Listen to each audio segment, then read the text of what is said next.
мыйзам керек, мыйзам. Бул мыйзамды мен колдойт элем. Ошону менен бирге эле бүгүнкү күнү маселен биз дүйнө жүзүндө эле айыл чарбасы бул дотационный отрасль, өзүңүз билесиз. Анан биздин бүгүнкү күндөгү айыл банкыбыз деле элди толугу менен камсыз кыла албай жатат. Бюджеттен биз дагы акча бере албай жатабыз.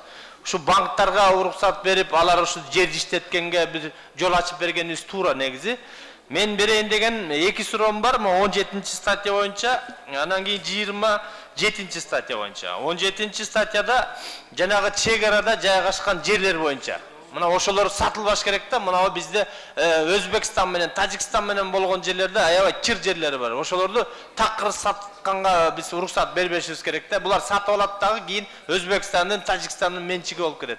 Экинчи суроом, могу 27-ci статьяда жанагы банктарга берип жатпайсызбы? Тиги күрөөгө. Кийин банктын менчиги болду 1 жылга чейин. Анан кийин менчиги болгондон кийин банктар 1 жылдан кийин сатпай койсо кандай механизмдер бар? Биз банкты кантип заставить этип, жанагы өзүбүздүн жарандарга, өзүбүздүн элибизге саттырабыз?